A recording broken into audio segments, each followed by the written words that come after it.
Walk and Talk Tuesday is back, but whatever day of the week it is, this is going to be awesome. 2 questions came to me. What is my favorite food for longevity, and how often do I incorporate it? Thank you, Lynne, for that question. And the other question comes from Christa, that if you're 60 and you've had a tough lifestyle, metabolically risky, and you're serious, is 60 too late for Flex 5 to bring back health span? I'm going to start with the question from Lynne. What a great question. But before I do, who am I? If you haven't seen me before, I'm Dr. Tom Rafai. I'm probably one of the most clinically experienced in human health transformation experts on the internet. I don't try to tickle the algorithm. You're not going to see me having millions of followers, but I have tens of thousands, nevertheless, organic. That being said, my favorite food for longevity that I incorporate on a regular basis, and I'm going to have to pick a group, honestly, is whole fruit. Whole fruit is easy, accessible, it's low in calorie density, high in nutrient density. It's consistently eaten across all longevity hotspots on Earth, so-called blue zones. But I gotta give a shout out to the beans and fish. I try to incorporate beans almost daily. I would have to say, to some degree, at least 4 days per week. Typically chickpeas. I'm Mediterranean, what can I say? But I do get in some other beans. I definitely get in the black beans, that's for sure. I say those two are the most frequent, and also fish. You know, when it comes to fish, for me, it's typically on the order of whitefish. I do like whitefish. In fact, I just had some halibut the other day. I incorporate salmon, sardines. Those are probably twice a week at least, so twice a week. So there you go. Those are the foods that I really appreciate for their consistency with longevity. And of course, how they are prepared is very important, right? They're all high in potassium. Beans, definitely. Why potassium? Dilates the blood vessels. Important for blood pressure. Keep down the sodium content. I have really an adjusted palate. I'm going to give you an example before I move on to Chris's question. I like, for my crunch, it's practical, I use hint of sea salt or hint of salt, Triscuits. They have 1/3 the amount of sodium, if not less, than the other Triscuits. And there's just a little pip, just a little touch, nice crunch. Whole grain, high fiber, blah, blah, blah. So with that being said, if I put too much salt on anything, man, it does not even taste good. It's not like, oh, I love this, but I can't have it because it's not good for me. I mean, your palate will adjust if you start cutting down on sodium. Now, as far as Christa's question, can you come back at 60 years of age? You're still alive. And I'm telling you, absolutely yes. I'm going to give you 2 specific cases. Not that, you know, we really need cases. We need evidence on how we do it. Okay, the way that you do it is you find a way, because your why will drive you, right? Your purpose. There's something in life. I know you, Christa. I know what your whys are. But anyone else that's listening to this, why do you need that health? First and foremost, identify it. Not, I want less pills. I don't want a knee replacement. Blah blah blah. That's outer edge of the onion. Why? I mean, like, why? Why do you need this? Then we focus on calorie control without starvation. I believe in the calorie density protein fiber triumvirate. Fiber means really wisely chosen carbohydrate sources, usually nuts and seeds to some degree, but usually we're talking about a lot of high intrinsic water, gets you full on less calories, intact in fact, but definitely naturally occurring fiber foods. Whole fruits, beans, lentils, peas, vegetables, intact, preferably 100% whole grains, et cetera, okay? And then we're talking about sodium control, right? Get that blood pressure under control. The potassium, the magnesium is up. We're going to be choosing our animal sources of nutrition wisely, but in a plant-predominant manner. We're going to achieve optimal lipids, optimal insulin sensitivity, optimal blood pressure, and heck yes, I'm going to give you 2 cases now. First, Larry, okay? Now, Larry finally passed, but he saw me about 14 years ago, right after sudden cardiac arrest. I mean, I wrote this, I didn't write him off, I can't say that, but I didn't have a lot of hope, but I said, you know what, I'm going to treat Larry just like anybody else. Now, Larry's story was, he was committed, and I gave him the same process like everybody else. You know, he had grandkids, he had a desire to continue living, he had non-negotiable was that Coney dog. Oh, I remember that. So, Larry, what are your non-negotiables? Coney dog. Oh, okay, Larry. Well, you know, have 1 or 2 a week or not, whatever. It's up to you. He said, don't go in that room. So 4 years later, We're in a room of Flex 5 black belts. We're actually interviewing them as to what part of the methodology, was it the psychology, the nutrition, the physical activity, non-exercise activity time approach, the environments, and skills and knowledge regarding how to manage food, physical and social environments, accountability, compassionate, driven by science. Which one was it? He said it's that non-negotiable thing, Doc, that 5% fun zone. Oh, okay, Larry, what about it? Well, I told you it was a Coney dog.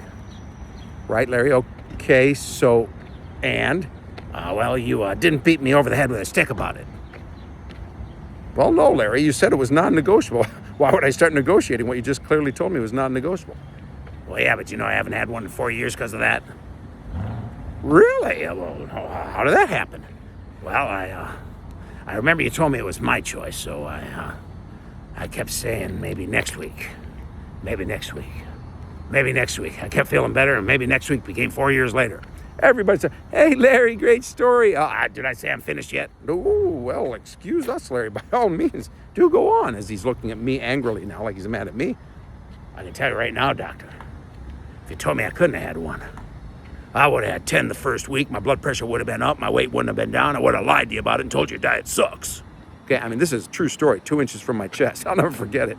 We actually had a private room in a Panera. I was, doing all this interviewing. And he ended up living 14 years. I thought the guy was going to be gone within 6 months, okay? So, I mean, that's someone who's on the brink. Now I'm going to tell you something even more recent.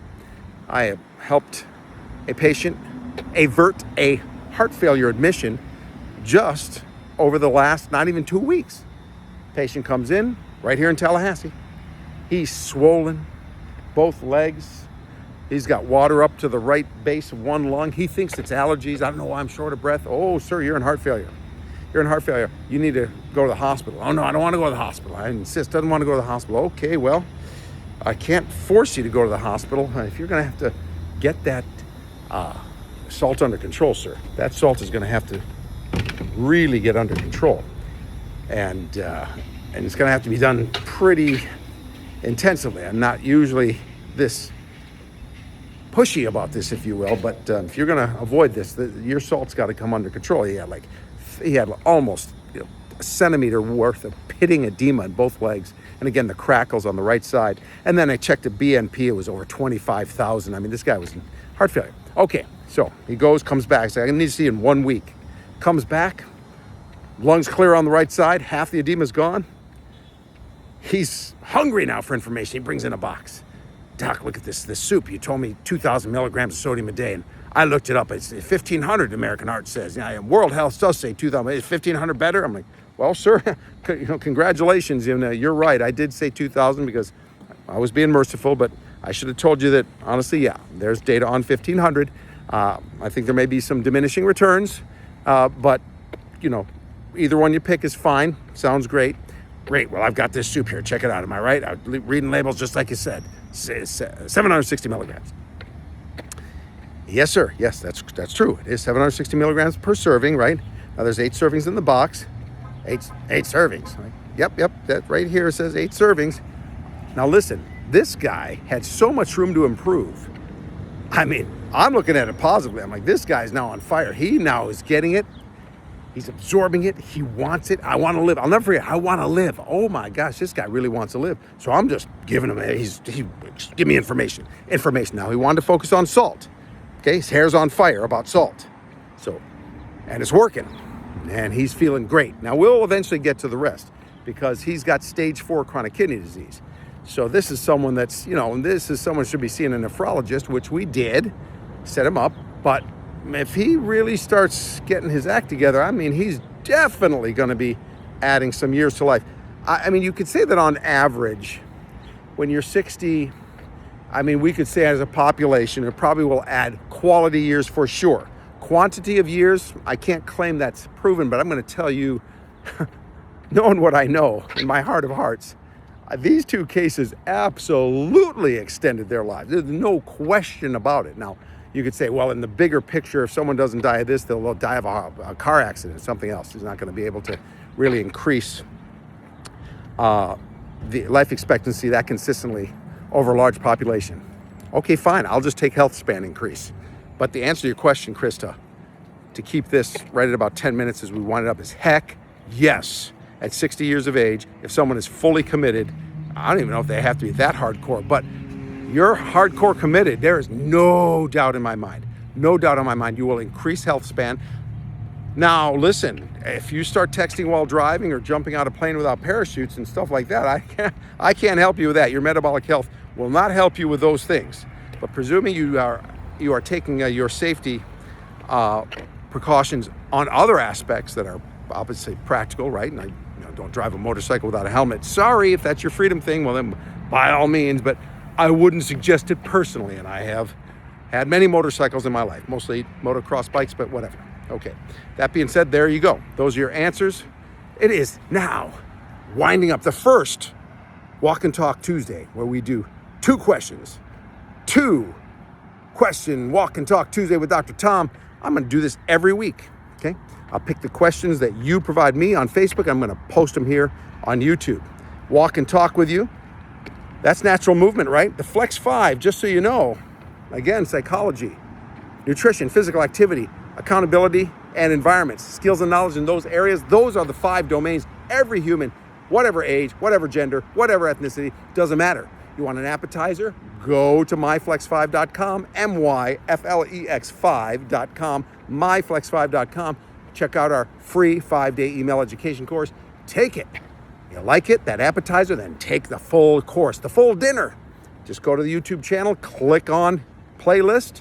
You will see at the very top the full Flex 5 Masterclass. Start from the beginning, scroll all the way down for the first one, and then jump ahead as you wish while you're also going in parallel, in order, with a topic that interests you. If you say, well, I'm going grocery shopping tomorrow, I don't want to wait 14 lessons up for the grocery shopping lesson. I want to watch it now. Then watch it now. Watch what? Wherever your hair is on fire, put it out. It's in there. It's in the Flex 5 Lifestyle Masterclass. Starting off with the first 2 lessons on what is diabetes, how do we assess insulin sensitivity, and then the second lesson we talk about your lipids, blood pressure, your renal function, iron, thyroid assessment, liver, everything, so that you understand your labs when you talk to your doctor. This is not a plan to undermine your doctor and start writing you prescriptions and function health 500 tests with no pre-test probability, all kinds of false positives. You don't know what the heck you're doing. We're not here to undermine your primary care physician. We're here to enhance the relationship with your primary care physician. Will we teach about medications in the masterclass? Yes. Will we teach about labs? Yes. Will we order them? No. That is between you and your licensed healthcare provider. With that, make it a great rest of the day, or not. It's up to you. Don't forget, click like, click love, click hate, click something, make a comment, share, subscribe, and we'll see you next Tuesday. Right here, wherever you're watching it, but probably it's on YouTube.